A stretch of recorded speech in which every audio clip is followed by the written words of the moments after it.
Existe no estado de São Paulo uma vibração que atrai pessoas de todas as partes do Brasil e do planeta, que escolhem a região para viver, concretizar sonhos pessoais e profissionais, trabalhar, ganhar dinheiro, construir família, educar os filhos, ver os netos crescerem. Foi assim no passado e é assim no presente e será assim no futuro. Mas o estado de São Paulo é, acima de tudo, o lugar dos negócios como poucos no mundo. Sua magnitude geográfica, populacional e econômica é tamanha que pode ser comparada à de um país, fazendo com que ele seja apontado por muitos como a locomotiva do Brasil. Uma importante região global, com acesso às principais rotas rodoviárias e aeroviárias, principais redes de informações, sede de filiais de empresas transnacionais de importância mundial, instituições financeiras, dona do maior parque industrial e do maior produto interno bruto entre todos os estados brasileiros. Nesse cenário, um dos setores que mais tem contribuído para a integralização do impressionante PIB paulista é, sem dúvida, o atacado distribuidor do estado, que por meio de um trabalho diligente e constante faz com que São Paulo tenha papel de protagonista entre os estados da região sudeste. Responsável por quase a metade do faturamento do setor em todo o Brasil, principalmente na comercialização de itens de uso comum das famílias, os agentes do atacado e da distribuição do estado de São Paulo respondem por uma fatia substancial do faturamento do setor no Brasil. Atuando como representante legítima do grande número de empresas que constroem esse perfil de destaque no plano nacional e para mostrar a verdadeira função econômica e social do segmento, a ADASP, desde o início de suas atividades, tem procurado sentir, ouvir e dialogar com seus associados, colocando em prática os seus próprios objetivos, seu plano de ação e suas estratégias de atuação, de forma a constituir-se em organismo vivo, intérprete e veículo das aspirações do comércio atacadista de produtos industrializados de consumo básico junto ao poder público, as entidades econômicas com que se relaciona e com as demais instituições do Estado. Para materializar essas propostas voltadas ao desenvolvimento e ao aprimoramento do comércio atacadista distribuidor, bem como da cadeia de abastecimento, incentivando o intercâmbio entre indústrias, prestadores de serviço e empresas do segmento, a ADASP regularmente realiza encontros com autoridades do governo, entidades ligadas à cadeia de abastecimento e fornecedores de produtos e serviços, bem como promove uma série de atividades voltadas a informar, esclarecer e atualizar seus associados sobre os mais diversos temas. Entre elas, palestras e debates via seu canal exclusivo de internet, a TV Web ADASP, além da publicação de uma newsletter semanal e de um informativo mensal, contendo as principais notícias ligadas ao setor. Por tudo isso, atuando em diversas frentes, a ADASP é uma entidade bastante presente no dia a dia de seus associados, ciente de suas responsabilidades, focada em sua missão e compromisso de agregar forças, estabelecer parcerias duradouras e liderar ações que tragam benefícios não só para o mercado atacadista distribuidor paulista, mas também para toda a sociedade.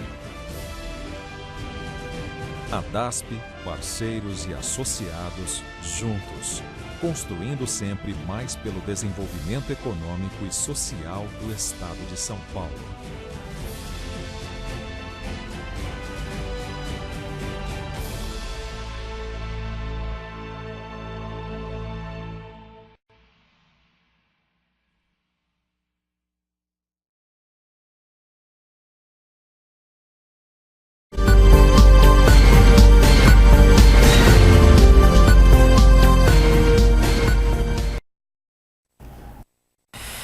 Boa tarde, meus amigos.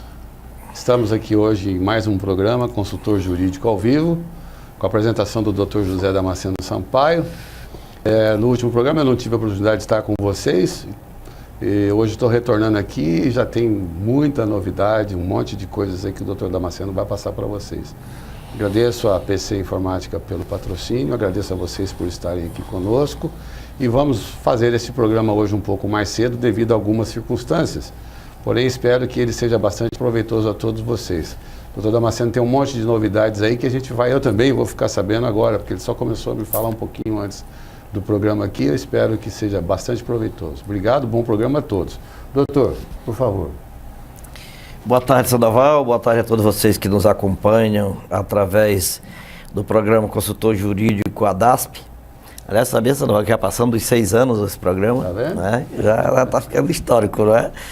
Pois bem, então hoje, Sandoval, nós trouxemos aqui três temas para abordarmos, até por uma questão de atualização e para que os associados da ADASP possam ir se inteirando dessas atualizações, dessas implementações de normas que vão acontecendo e possa se prevenir nesse momento até de uma certa instabilidade econômica porque o país passa.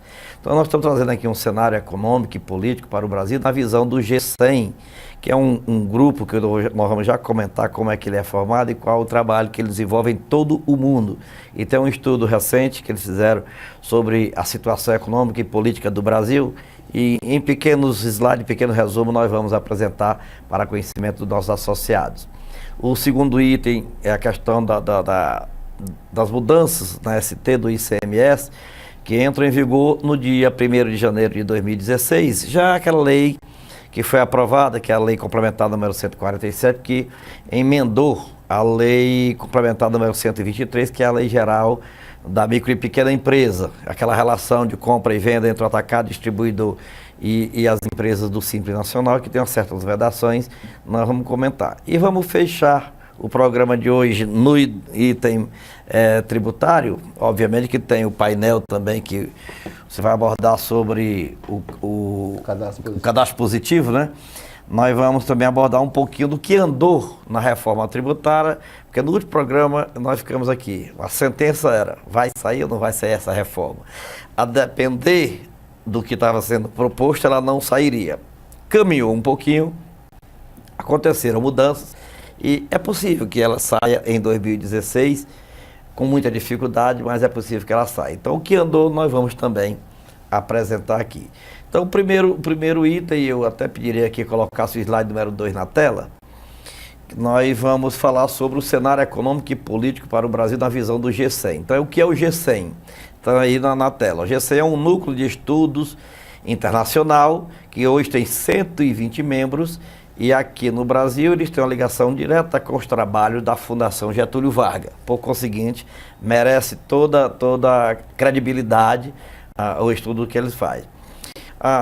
De uma forma geral, vocês estão vendo aí que as perspectivas para o Brasil são negativas, inclusive já para este final de ano, com o aumento do desemprego, quando no final de ano normalmente acontece o acréscimo da oferta de emprego com essa questão sazonal do Natal, então aqueles trabalhos temporários, este ano a tendência é reduzir. Nós estamos aí em setembro, esse aí de setembro estava em 7,6% de queda e a tendência é aumentar até dezembro para 11% o desemprego, ou seja, a oferta negativa, né, pelo CAGED, ou seja, as demissões que vão acontecer no setor. Por conseguinte, isto é muito ruim.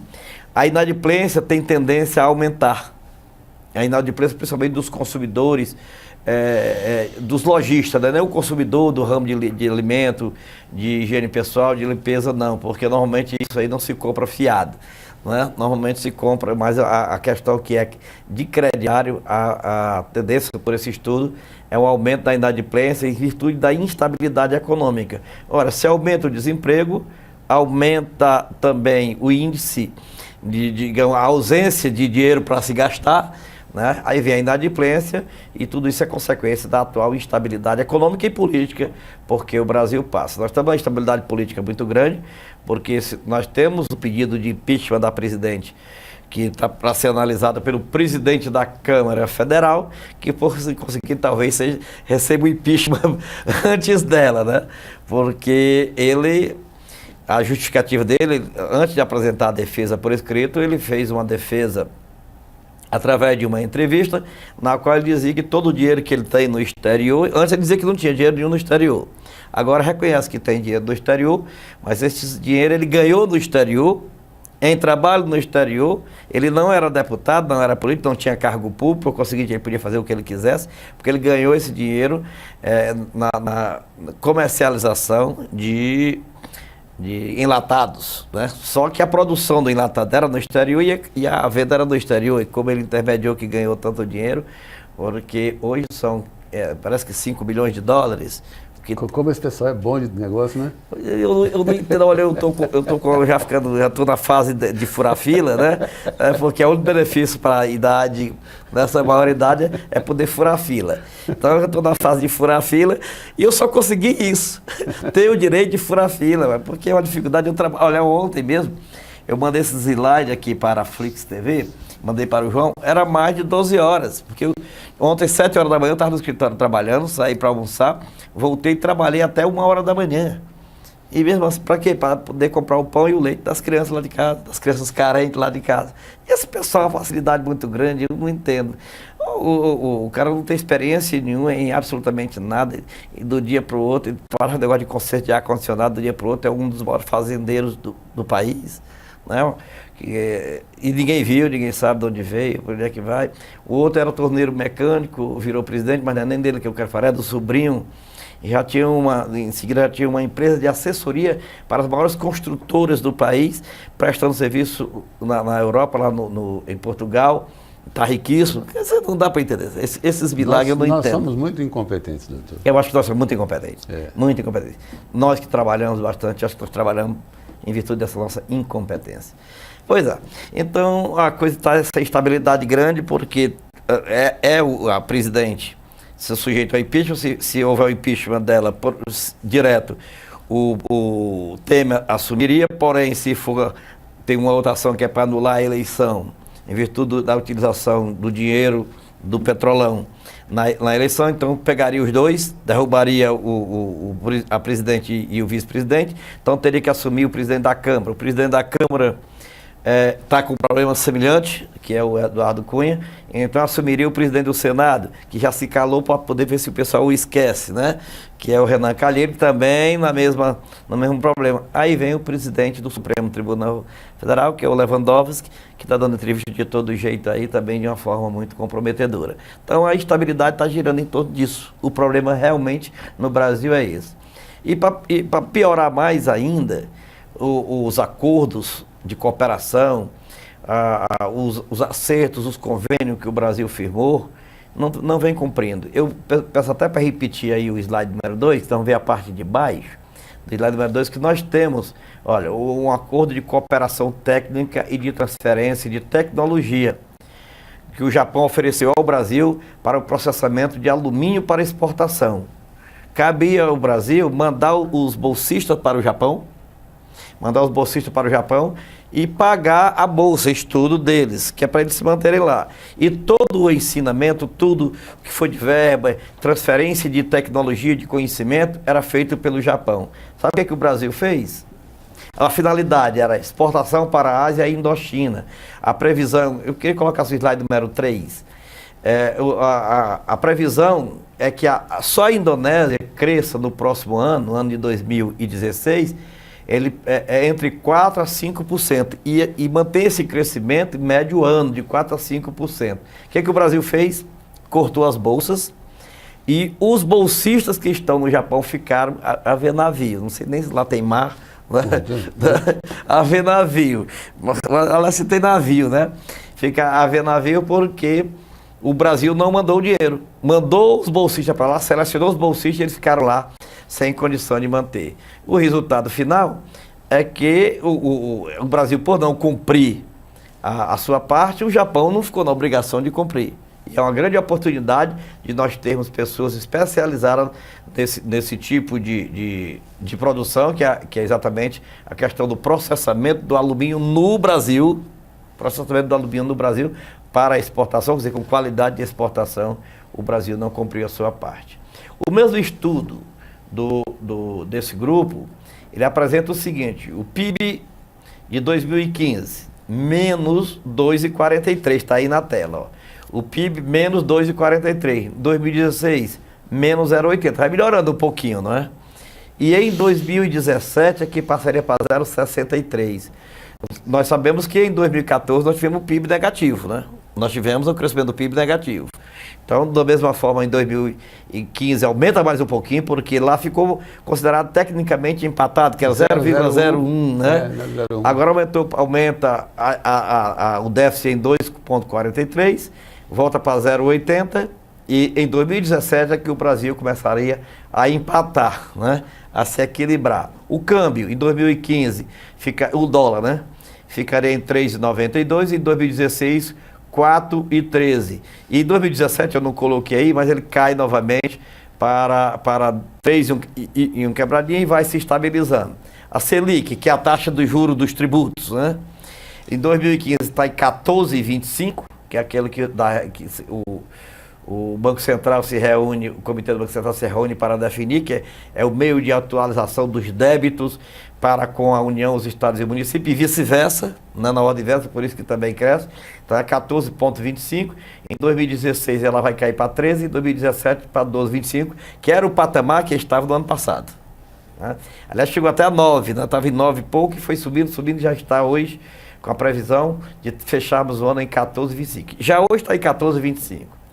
A inflação em 2015 fica em 9,66%, aí em 2016 cai para 7,28%, e em 2017 vai cair para 6,43%, que era o patamar que vinha nesses últimos 10 anos. Então isso é o estudo que ele fez. O que nós temos aí é que, na verdade, é preciso haver uma certa prevenção de todos os empresários dentro desse quadro, desse panorama que se nos apresenta através dessa pesquisa. E mais, não há perspectiva em absoluto, de hipótese alguma, nenhum estudo tem apresentado no sentido de que haja uma melhora ainda este ano. O que vai acontecer paulatinamente em 2016, em 2017, 2018 vem eleições novamente, né? E a situação está nesse campo aí. Esse é o cenário econômico e político que esse grupo apresentou, e eu trouxe aqui só os principais itens, que é o que nos interessa diretamente, né? Então, para esse material, nós vamos deixar à disposição. Hoje fica no site da DASP, esses slides, como é que fica? Fica no YouTube. Fica no YouTube, né? Então, todos poderão acessar. Em relação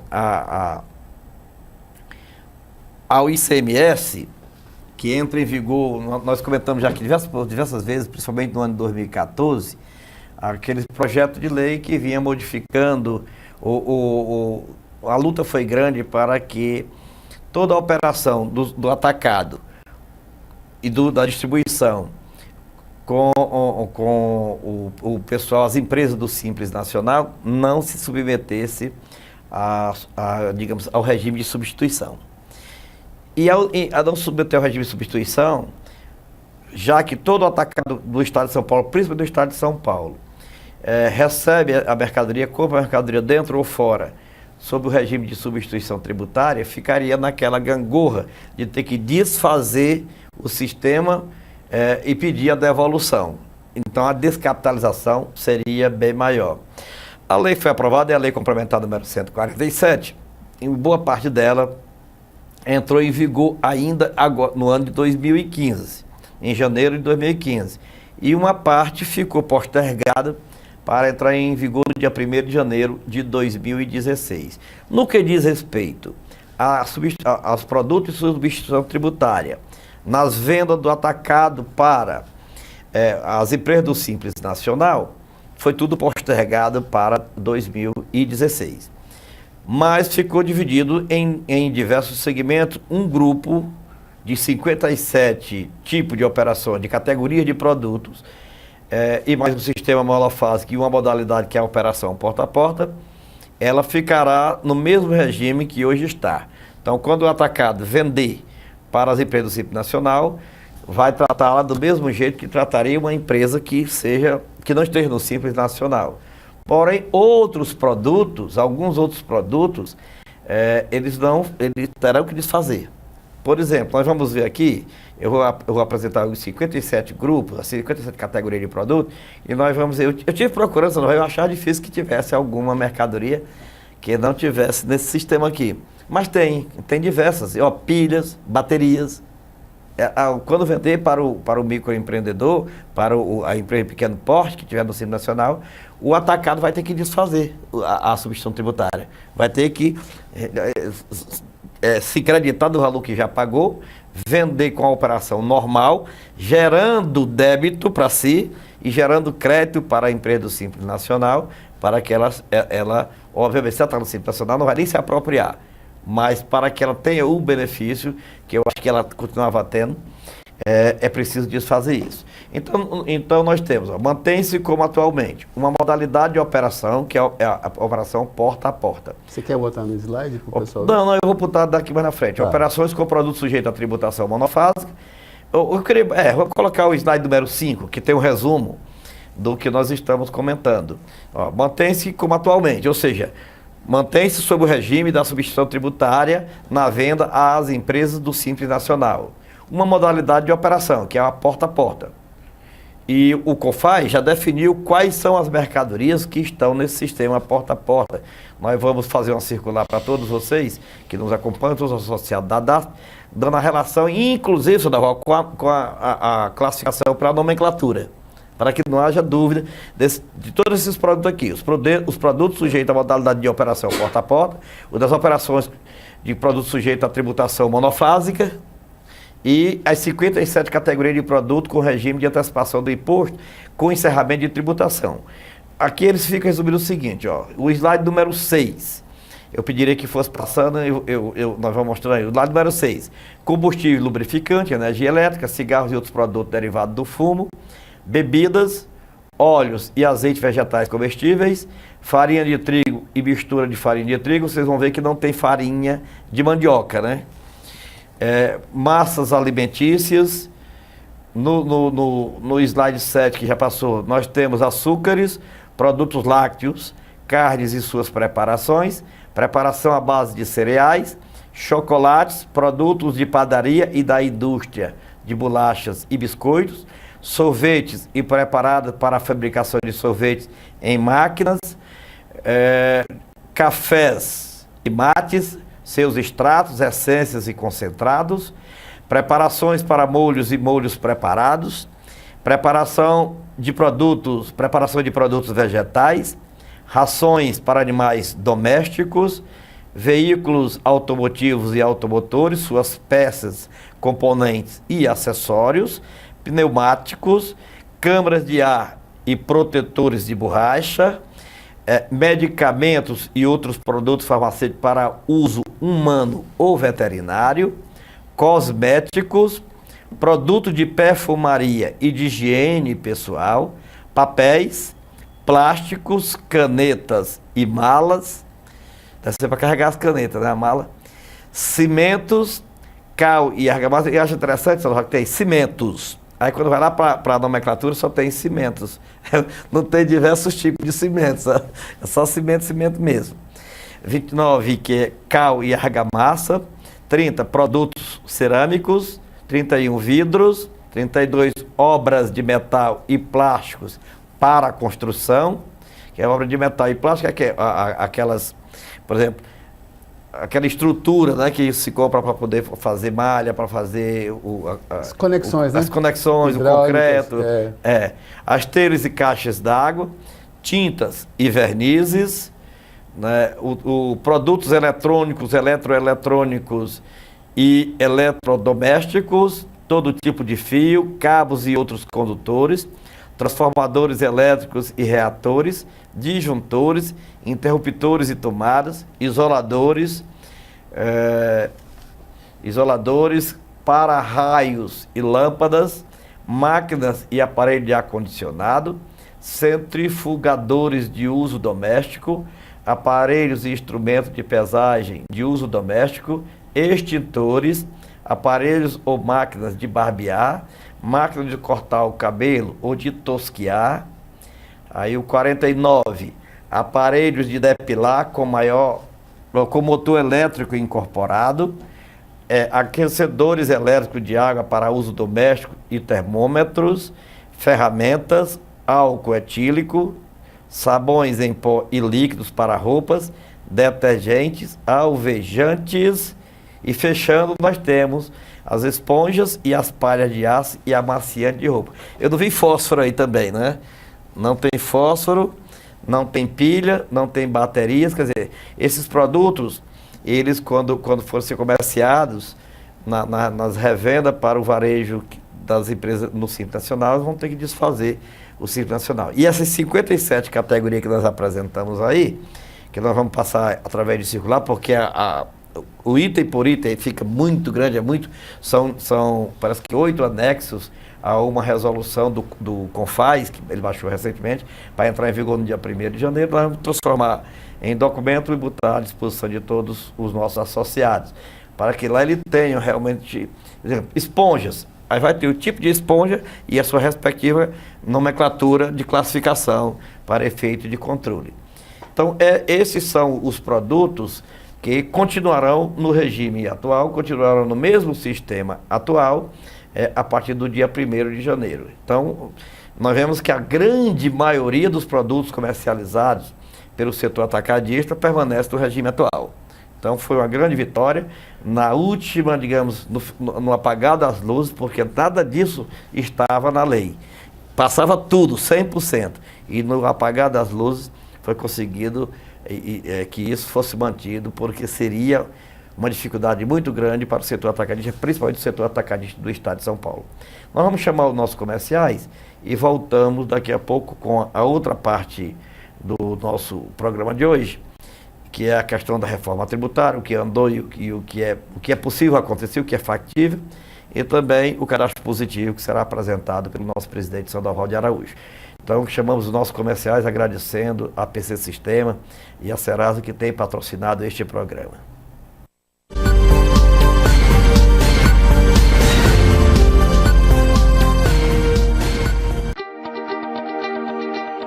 Na cadeia de abastecimento, o mercado exige sermos mais competitivos e eficientes. Otimização da logística, entregas ágeis e assertivas e decisões rápidas e inteligentes fazem toda a diferença.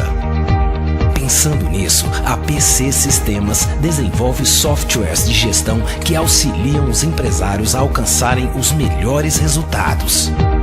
Seja pequena, média ou grande empresa, nós temos a melhor solução para o seu negócio.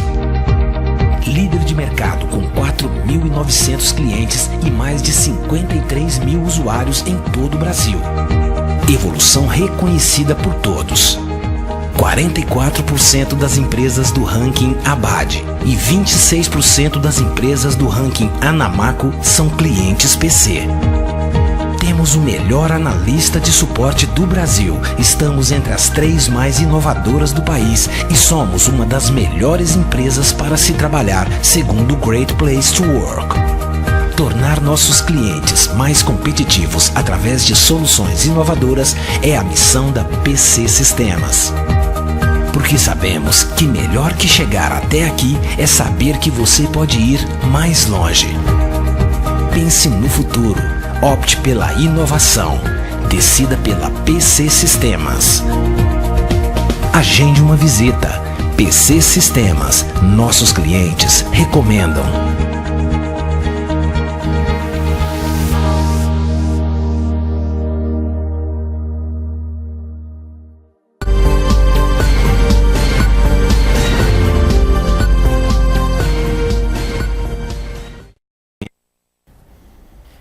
Mas, Wilson, como a gente estava comentando aqui no intervalo, essas categorias que nós estamos falando, fica bem claro que elas não têm alteração a partir do dia 1º de janeiro, continua sendo a operação como está hoje. O que não estiver relacionado é que o atacadista terá que desfazer o sistema de tributação pelo regime de substituição tributária e vender como se não fosse da substituição. Fazer toda aquela operação de desfazimento, gerando o seu crédito, emitindo a sua nota como se estivesse vendendo sem o regime de substituição, para que o próprio varejista que está no Simples Nacional pague o seu ICMS através do Simples Nacional sem a segregação das receitas, facilitando aquela operação dele. Esse foi o trabalho que foi feito aí pela Secretaria da Micro e Pequena Empresa, que tinha na presidência, que tinha como ministro, como secretário em nível de ministro, o Domingos Afif, que foi agora nessa reforma ministerial, foi extinta, né? Foi incorporada por outro ministério. Mas é isso a resposta que tem. Você quer fazer um comentário sobre isso? Não, eu acho que foi muito bom, porque claro, você já notou que tem alguns itens, igual pilha, bateria, que não está, esses itens não estão inclusos nisso aí. A gente vai ter que ver como vai lidar com isso. Até não sei por que pilhas, por exemplo, não está, porque 99% dos nossos associados trabalham com pilhas.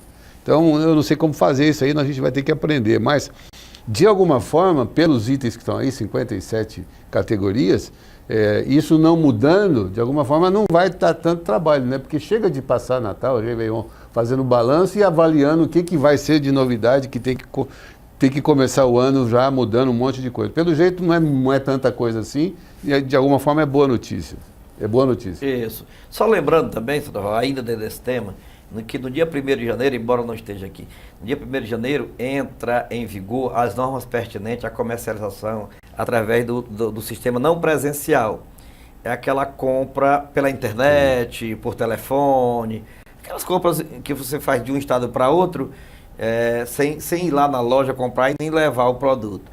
Então, conforme foi aprovado na emenda constitucional número 87, a partir de 2015, era para o estado fornecedor remeter 20% para o estado de destino da diferença da alíquota interestadual para a interna, sabe?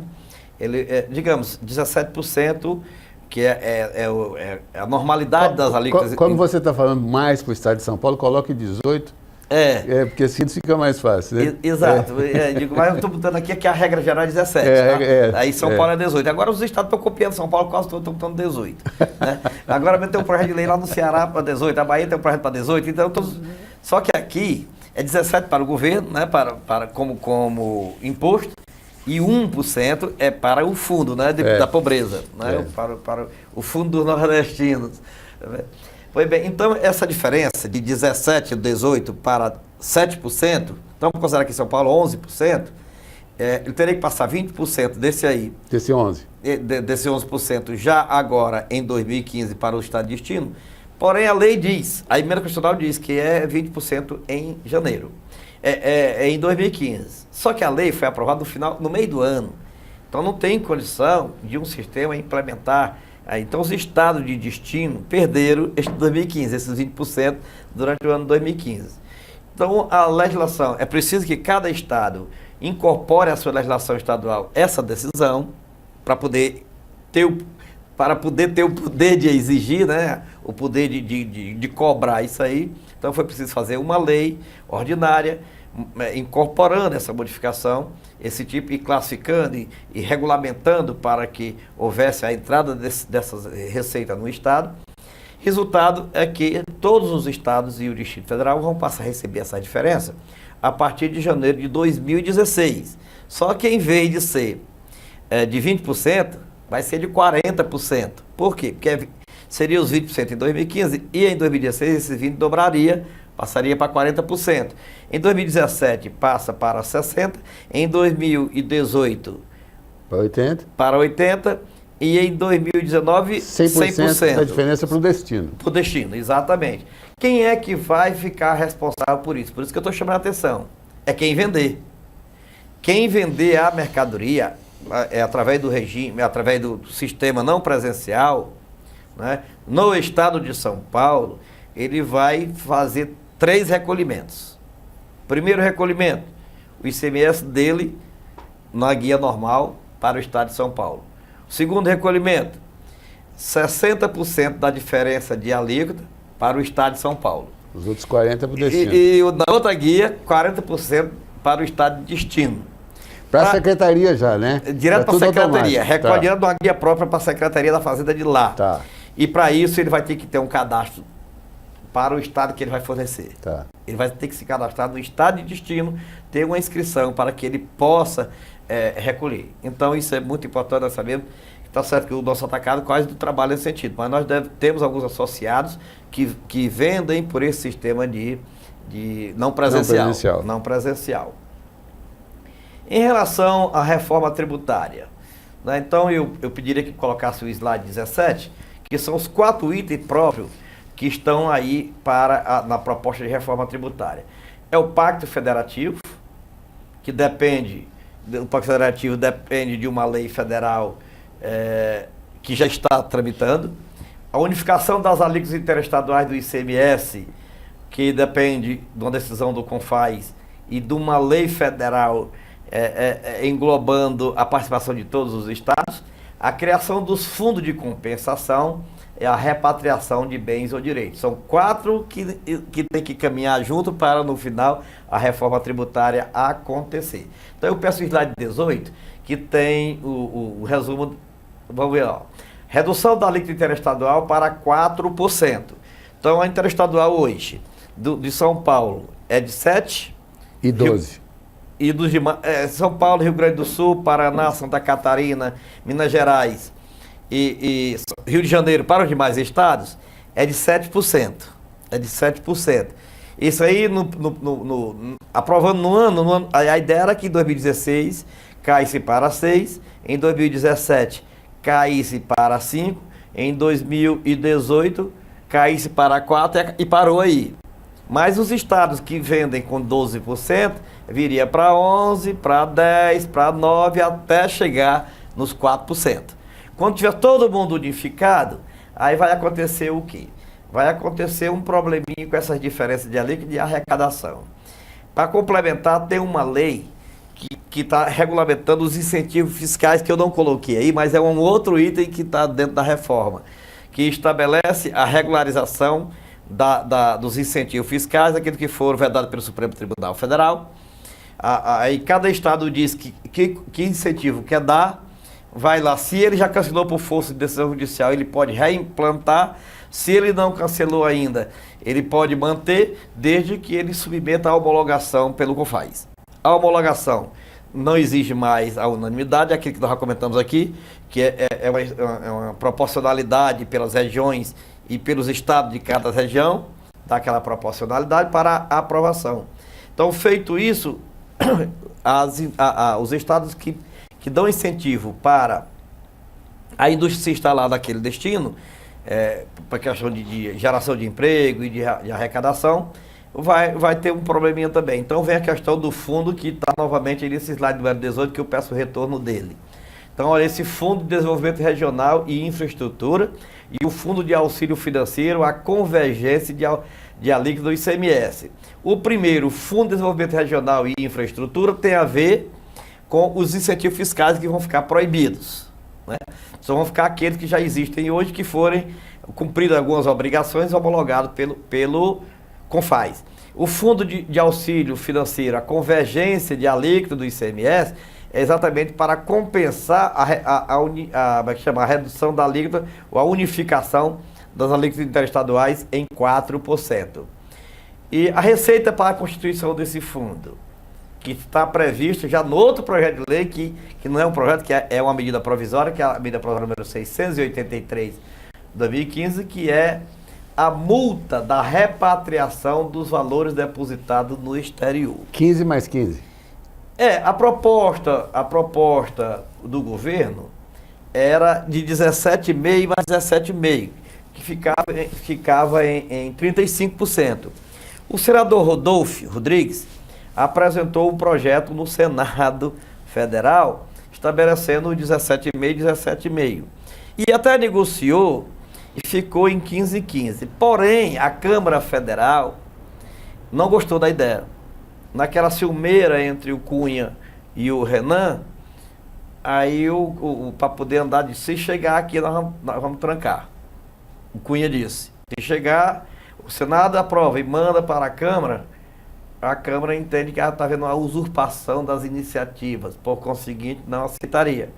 Resultado que, para acabar a questão, foi feito um acordo que o projeto que estava tramitando no Senado Federal adormeceria e a presidente da República mandaria uma medida provisória para a Câmara Federal. Quando diz que era uma medida provisória, que já entra com força de lei, aí novamente a Câmara Federal disse, não aceitamos uma medida provisória, mande um projeto de lei. Aí a Dilma mandou o projeto de lei. Mandou o projeto de lei de repatriação. Também exatamente nos moldes do projeto de lei do senador Rodolfo, que estava no Senado Federal, mas de iniciativa da União. Por que tinha que ser, foi melhor ela fazer? Porque, sendo a iniciativa do Senado, poderia haver um questionamento lá na frente por questão de competência legislativa. Competência da iniciativa legislativa. Então, como isso é do Poder Executivo, já vem suprindo essa necessidade.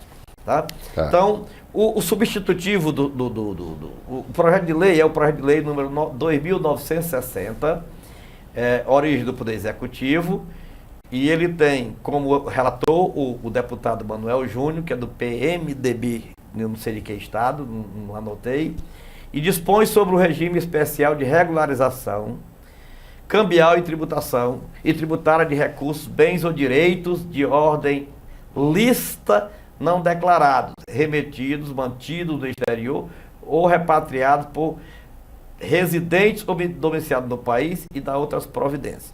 Quais são as outras providências? Perdão de todos os crimes, sonegação, evasão de divisa. E o projeto de lei, qual é a diferença que tem? Origem, bens e direitos de origem lícita não declarado. A questão todinha é que ele tinha que comprovar que é de origem lícita. Ninguém tem dinheiro lá fora de origem lícita. Não. Só o Cunha que tem dinheiro dos enlatados. só o que tem é dinheiro dos enlatados. Né? Os outros não têm dinheiro de origem lícita lá fora. Foi lá para fora para fugir da tributação. Mas, para que... Aí eu dizia que se for dessa forma, ninguém vai declarar nada. Aí a lei seria letra morta. Resultado é que está se propondo que a declaração do cidadão seja suficiente para dizer é lícito e ninguém vai investigar se é ou não é. Nesse caso vem. Nesse caso vem, sabe?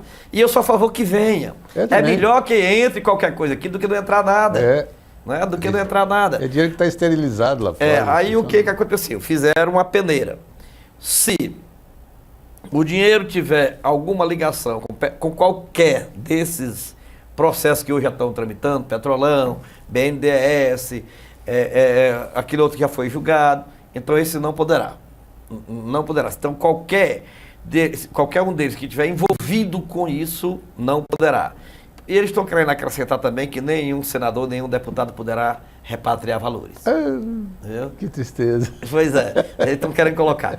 Mas já andou e foi aprovado, e isso foi aprovado na Câmara Federal, já foi aprovado em regime de urgência e agora vai para o Senado Federal. Mas pelo menos, Sandoval, há quanto tempo esse dinheiro está lá? É muito dinheiro. A previsão de arrecadação, mesmo com os 30%, chega que seria só 15%, chega em torno de 80 bilhões de reais. 80 bilhões de reais digamos, de imposto, que vai para a União. Vai para a União e vai ser distribuído também para os estados e municípios, dentro do que prevê a Constituição Ajuda Federal. no fundo da modificação do ICMS. Os outros 15% vai para esses dois fundos que vão ser para o desenvolvimento dos estados. Então, quer dizer, tem uma grande finalidade. É uma medida que eu considero salutar. É o seguinte, você não tem nada hoje, é melhor receber alguma coisa. Claro. É melhor receber alguma coisa. Eu abriria até mais, porque não adianta. Sabe, abriria tudo. Eu abriria. Aliás, eu acho que o doutor sabe, eu dei essa ideia para uma senadora do Mato Grosso, e ela passou para o Delcídio Amaral, a minha ideia, e ele tocou esse negócio e está virando hoje, 11 anos depois. Para você ter ideia, o projeto do senador Rodolfo, lá no Senado Federal, recebeu a relatoria do Delcídio de Amaral, Isso. Que é senador pelo Mato Grosso do Sul, parece, né? Então, a relatoria foi dele. E quando foi aprovado, tudo discutido, aí veio esse que agora desempenha, porque quando chegar no Senado, já não tem mais o que discutir muito. Já vai agora, é só a pensar um ao outro e... Só que estão querendo dizer, vamos modificar isso aqui para botar os deputados. Se botarem o que o pessoal chama de jabuti, né? Jabuti. Se botarem o jabuti, volta para a Câmara Federal novamente e assim por diante. mas pelo menos caminhou e deu uma luz. Eu entendo como super necessário. Os estados mais pobres entendem que essa questão de trocar o 4 por 12, o 12 por 4, melhor dizendo, traz um grande prejuízo, mas vai ter o fundo de compensação. E é uma questão de adaptação. No primeiro momento você sente o impacto. Logo em seguida a dor passa e só melhora. Só melhora. É mais ou menos como quem tem chifre diz que dói muito no começo e depois vira brincadeira, sabe? Vira brincadeira. Eu não entendo disso, mas aí vira brincadeira, né? Mas eu agora me lembrei do deputado federal, Tiririca, né, aqui por São Paulo. O Tiririca era humorista, ainda é humorista, o negócio dele é humorista no ramo do circo, né? Era circense. E ele casado com a Márcia, e foi fazer um show lá em Belo Horizonte. Chegou lá, a Márcia, a mulher dele, se apaixonou por outro. E ele saiu meio triste, né? Então ele cantava música que dizia que chifre é coisa que os outros põem na cabeça de alguém e que não dói. Aí ele mudou a música e terminou dizendo, mas que dói, dói. Mas que dói, dói, né? E assim, então, em resumo aqui, Sandoval, para o nosso tempo hoje é mais curto, nós fechamos com essas informações e tudo isso nós vamos disponibilizar através de uma lâmina que vai no nosso jornal adiante, e além de que nós vamos fazer uma circular encaminhando todas essas orientações para todos os nossos associados. E com o amigo, o seu cadastro positivo. Tá bom, doutor, muito obrigado. Obrigado aí pela sua explicação. A gente vai providenciar que essas informações cheguem para os nossos associados no melhor tempo possível, né? Porque começa em janeiro. Amanhã nós estamos discutindo isso também, né? Amanhã. E amanhã no nosso almoço lá no Fogo de Chão, para quem está aqui no estado de São Paulo, são todos, já mandamos os convites. E quem não recebeu e está nos ouvindo, está à disposição, é de graça. A gente vai estar reunido e falar sobre isso. O que eu coloquei aqui na pauta é 3 itens do cadastro positivo, porque a gente está sofrendo bastante, até o entendimento e a movimentação e como lidar com isso está sendo difícil para nós aqui que estamos no meio do processo. Um deles é a responsabilidade solidária nossa, dos atacadistas e distribuidores, no compartilhamento de informações de clientes varejistas que não optarem pelo cadastro positivo, não fizerem o opt-in, que é essa expressão que os birôs de crédito usam. Então, o cliente do distribuidor atacadista que não fizer a opção, o atacadista a partir de janeiro não pode mais compartilhar isso, ou seja, ele não pode enviar para o birô de crédito e nem o birô de crédito poderá utilizar essa informação porque ele não fez a opção, ou seja, eu quero estar dentro do cadastro, pode usar meus dados. Se ele não disser isso, se ele não escrever isso, esses dados não podem ser compartilhados. Então, é um risco muito grande e nós, distribuidores, quem fornece esses dados para os birôs de crédito, e aqui eu posso falar birô de crédito Serasa, tem outros, mas eu estou falando Serasa porque ele é nosso patrocinador, né? E a gente está tentando fazer essa coisa andar. Quem fornece isso, as informações de negócios, as informações negociais e cadastrais de seus clientes varejistas para a Serasa, pode ser responsabilizada solidariamente por compartilhar essas informações. Isso, por enquanto, de acordo com a lei 12.414 é ilegal. Então, a gente tem que cuidar para a gente não ficar nessa legalidade, nós temos que assinar um contratozinho para os clientes que não optaram pelo opt-in, que não estão no cadastro positivo por enquanto. A gente precisava fazer um processo de assinar um contrato para que a Serasa possa ter isso como banco de dados, não compartilhar, mas ter como banco de dados. Então, eu vou falar um pouco disso mais amanhã e em outros dias também, e quem tiver dúvida pode me ligar, pode mandar um e-mail para a associação, ou para mim, ou para o Dr. Damasceno, e que a gente vai tentar, de alguma forma, melhorar o entendimento disso. Então, realmente existe esse risco, né, de nós sermos responsáveis solidários, nós distribuidores atacadistas. O outro tema que eu coloquei é o aumento do risco na concessão de crédito para os clientes varejistas nossos que não fizerem a opção pelo cadastro positivo independente de para a Serasa ou para outros birôs de crédito, elas vão ser tratadas com desconhecimentos agora, já que não dá para compartilhar essas informações. Então, às vezes um cliente bom, ele vai ser, de alguma forma, visto como um que pode não ser bom. Por quê? Porque não é mais compartilhado os dados. Então, a gente tem que correr com isso, tentar cadastrar o máximo possível de clientes, porque o risco nosso é diminuir, vamos dizer, não tem a informação, então você também não tem a informação de crédito. Quanto você está disposto a arriscar para continuar atendendo aquele cliente sem ter as informações que você tinha até então?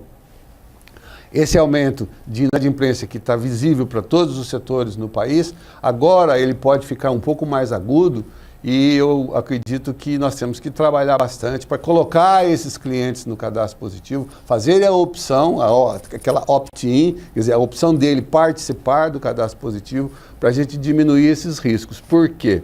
Aí já entra aqui no terceiro item, né, que eu quero falar em outras ocasiões.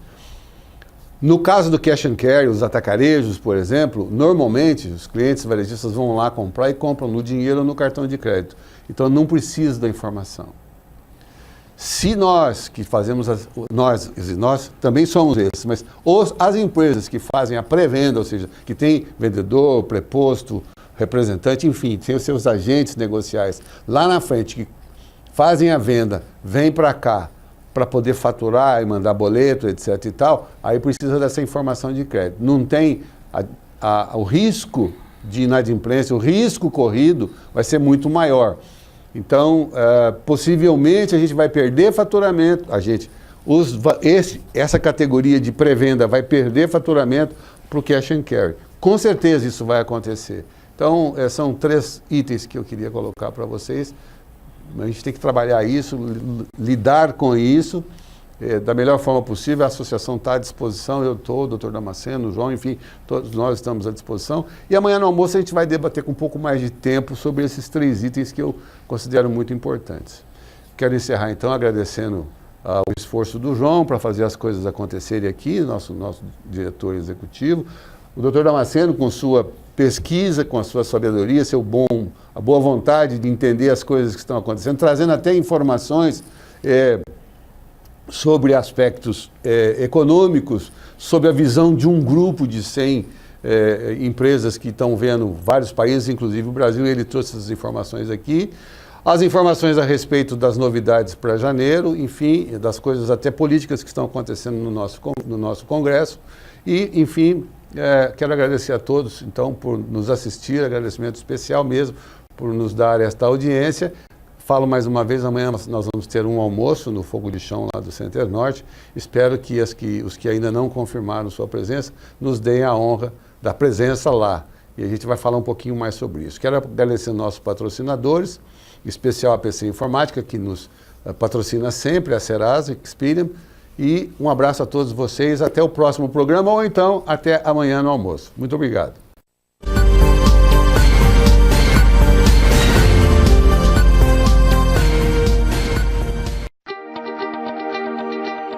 Na cadeia de abastecimento, o mercado exige sermos mais competitivos e eficientes. Otimização da logística, entregas ágeis e assertivas e decisões rápidas e inteligentes fazem toda a diferença. Pensando nisso, a PC Sistemas desenvolve softwares de gestão que auxiliam os empresários a alcançarem os melhores resultados. Seja pequena, média ou grande empresa, nós temos a melhor solução para o seu negócio. Líder de mercado com 4.900 clientes e mais de 53 mil usuários em todo o Brasil. Evolução reconhecida por todos. 44% das empresas do ranking Abad e 26% das empresas do ranking Anamaco são clientes PC.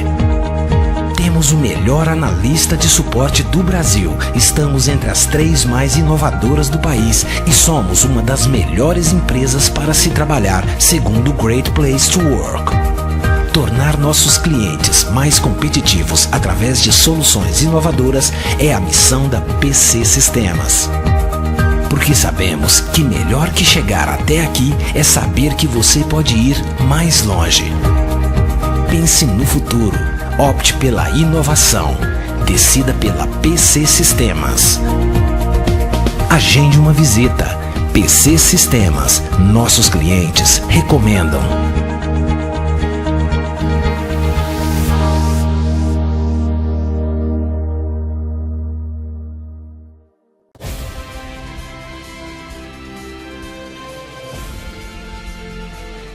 Existe no estado de São Paulo uma vibração que atrai pessoas de todas as partes do Brasil e do planeta, que escolhem a região para viver, concretizar sonhos pessoais e profissionais, trabalhar, ganhar dinheiro, construir família, educar os filhos, ver os netos crescerem.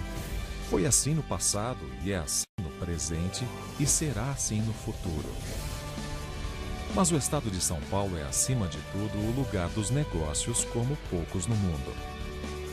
Sua magnitude geográfica, populacional e econômica é tamanha que pode ser comparada à de um país, fazendo com que ele seja apontado por muitos como a locomotiva do Brasil.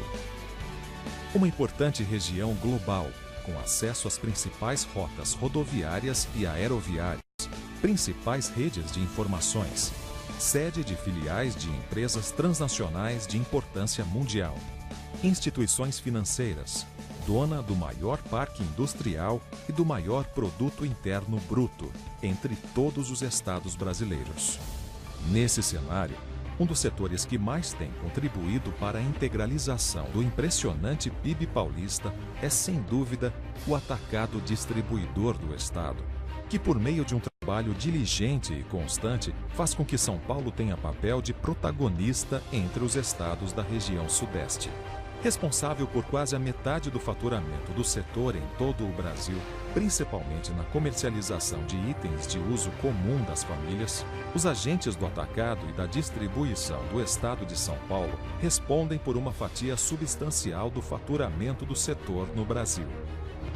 Atuando como representante legítima do grande número de empresas que constroem esse perfil de destaque no plano nacional e para mostrar a verdadeira função econômica e social do segmento, a ADASP, desde o início de suas atividades, tem procurado sentir, ouvir e dialogar com seus associados, colocando em prática os seus próprios objetivos, seu plano de ação e suas estratégias de atuação, de forma a constituir-se em organismo vivo, intérprete e veículo das aspirações do comércio atacadista de produtos industrializados de consumo básico junto ao poder público, às entidades econômicas com que se relaciona e com as demais instituições do Estado. Para materializar essas propostas voltadas ao desenvolvimento e ao aprimoramento do comércio atacadista distribuidor, bem como da cadeia de abastecimento, incentivando o intercâmbio entre indústrias, prestadores de serviço e empresas do segmento, a ADASP regularmente realiza encontros com autoridades do governo, entidades ligadas à cadeia de abastecimento e fornecedores de produtos e serviços, bem como promove uma série de atividades voltadas a informar, esclarecer e atualizar seus associados sobre os mais diversos temas. Entre elas, palestras e debates via seu canal exclusivo de internet, a TV Web ADASP, além da publicação de uma newsletter semanal e de um informativo mensal, contendo as principais notícias ligadas ao setor. Por tudo isso, atuando em diversas frentes, a ADASP é uma entidade bastante presente no dia a dia de seus associados, ciente de suas responsabilidades, focada em sua missão e compromisso de agregar forças, estabelecer parcerias duradouras e liderar ações que tragam benefícios não só para o mercado atacadista distribuidor paulista, mas também para toda a sociedade. ADASP, parceiros e associados, juntos, construindo sempre mais pelo desenvolvimento econômico e social do Estado de São Paulo.